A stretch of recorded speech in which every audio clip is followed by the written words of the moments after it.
Pasnya di tahun ke-11, di awal tahun ke-11 di bulan 3 Hijriah Rabiul Awal, wafatlah Nabi SAW, dan di saat itu Allah telah membukakan dan mendirikan negara Islam bagi kaum muslimin. Yang raja pertamanya adalah Nabi SAW sendiri.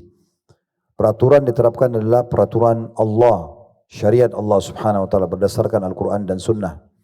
Dan seluruh jazirah Arab sudah takluk di tangan kaum muslimin. Kemudian setelah Nabi SAW meninggal digantilah oleh Khulafaur Rashidin. 4 pengganti Nabi yang mendapatkan petunjuk. Abu Bakar, Umar, Uthman dan Ali ridwanullahi alaihim. Abu Bakar memimpin dari tahun 11 sampai tahun 13. Umar dari tahun 13 sampai 23. Kemudian Uthman dari 23 sampai 37 dan Ali 37 sampai 40. Ini dikenal dengan masa Khulafaur Rashidin sampai tahun 40 Hijriah. Tentu ini banyak sekali kejadian pada masa itu kita tidak bahas karena kita akan fokus ke Abbasiyahnya. Setelah itu berdiri dinasti pertama dalam Islam dikenal dengan Umayyah. Berdiri di tangan Muawiyah bin Abi Sufyan radhiyallahu anhu. Dan beliau setelah 20 tahun menjadi gubernur negeri Syam, lalu beliau menjadi khalifah muslimin selama 20 tahun.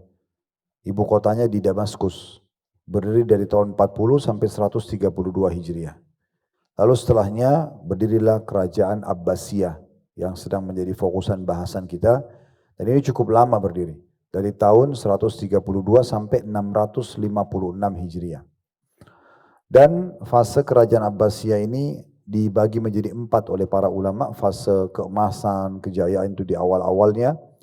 Kemudian fase di mana stabilitas militer terjaga. Kemudian fase mulai menurun dan yang terakhir fase runtuhnya. Kita akan bahas di awal-awalnya, dikenal dengan fase emas di situ. Dari khalifah pertama sampai beberapa khalifah sesudahnya, tepatnya sampai di Al-Mutawakkil. Dan di kerajaan inilah keluar sangat masyhur karena dia mulai berdiri dari 132, berarti itu masa itu masih hidup ya. Imam Malik rahimahullah, salah satu imam madhab yang terkenal dengan ilmunya dan kitab Muwatta'nya, dan karena beliau wafat di tahun 179 Hijriah. Jadi beliau masih hidup di masa dua kerajaan Umayyah dengan Abbasiyah.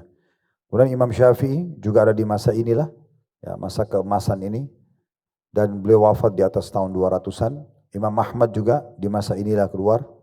Lalu banyak ulama-ulama yang sangat masyhur, Ali Al-Madini dan yang lainnya,